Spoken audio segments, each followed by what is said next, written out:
ونصلي على رسول الكريم أما بعد فأعوذ بالله من الشيطان الرجيم بسم الله الرحمن الرحيم رب اشرح لي صدري ويسر لي أمري واحلل عقدة من لساني يفقهوا قولي. سب سے پہلے تمام تعریفیں اس رب العالمین کے لیے جس نے ہمیں ایک آزاد ملک اور ایک آزاد سرزمین دی جہاں ہم اپنی عبادت کر سکیں. اس کے بعد درود و سلام ہو ہمارے پیارے نبی محمد مصطفیٰ صلی اللہ علیہ وآلہ وسلم. محترم سامعین کرام، معزز اساتذہ اور میرے عزیز ساتھیوں، آج میں جس سلسلے پر بات کرنے جا رہا ہوں وہ صرف ایک شعر نہیں بلکہ ایک پیغام ہے، ایک انقلاب ہے، ایک خوف ہے. ہمارے اقبال کا وہ خوف اور ہمارے قائد کی وہ محنت جو انہوں نے اس قوم کے لیے کی جسے سویا ہوا سمجھا جا رہا تھا. اس خوف، اس محنت کو دیکھتے ہوئے ہمارے اقبال فرماتے ہیں کہ نہیں ہے نا امید اقبال اپنی کشت ویرا سے، کہ نہیں ہے نا امید اقبال اپنی کشت ویرا سے، ذرا نم ہو تو یہ مٹی بہت زرخیز ہے. سامنے کرام، اس شعر میں نم کا ذکر کیا گیا. یہ نم کیا ہے؟ یہ نم پانی کے چند قطرے نہیں، یہ محنت کا پسینہ، یہ ہمارے آباء و اجداد کی قربانی کا خون ہے، یہ ایمان کی حرارت اور یہ ہمارے اقبال کا وہ خواب ہے جو انہوں نے اس قوم کے لیے دیکھا.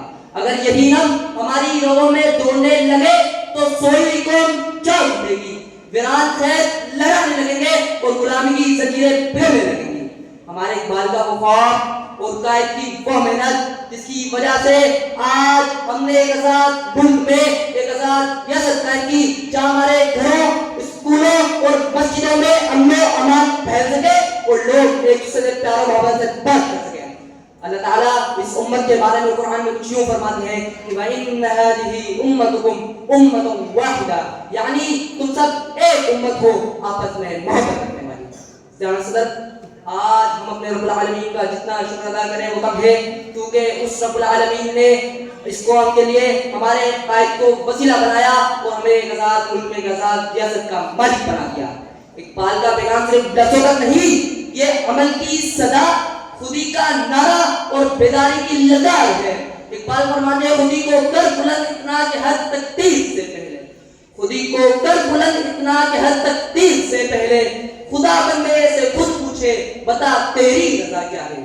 یا اکثر جس طرح ہمارے پیارے نبی محمد مصطفیٰ صلی اللہ علیہ وآلہ وسلم نے مسلمانوں، یہودیوں اور دیگر قبائل سب کو برابر حقوق، مذہبی آزادی، حقوق و انصاف دیے، اسی طرح ہمارے قائد محمد علی جناح نے ہمارے لوگوں کو ایک آزاد ملک اور لوگوں کو حقوق و انصاف دیے. دنیا آج جسے ہیومن رائٹس چارٹر کہتی ہے وہ 1400 سال پہلے نافذ ہو چکا تھا. اے نوجوانوں، اگر تم اپنے دلوں میں ایمان کی حرارت پیدا کرو گے تو یہ دنیا تمہیں جھکانے کے بجائے تمہارے سامنے جھکے گی. ان الفاظ کو دیکھتے ہوئے ہمارے اقبال فرماتے ہیں کہ تو شاہی ہے پرواز ہے کام تیرا، تو شاہی ہے پرواز ہے کام تیرا، تیرے آگے آسماں اور بھی ہے. تو آؤ اپنے اندر کا نم تلاش کریں، اس مٹی کو زرخیز بنائیں اور اقبال کے خواب کو حقیقت بنائیں. پھر فخر سے، یقین سے، محبت سے کہیں نہیں ہے نا امید اقبال اپنی کشت ویرا سے، نہیں ہے نا امید اقبال اپنی کشت ویرا سے، ذرا نم ہو تو یہ مٹی بہت زرخیز ہے ساتھی، ذرا نم ہو تو یہ مٹی بہت زرخیز ہے ساتھی. آپ کی سماعت کا بہت بہت شکریہ.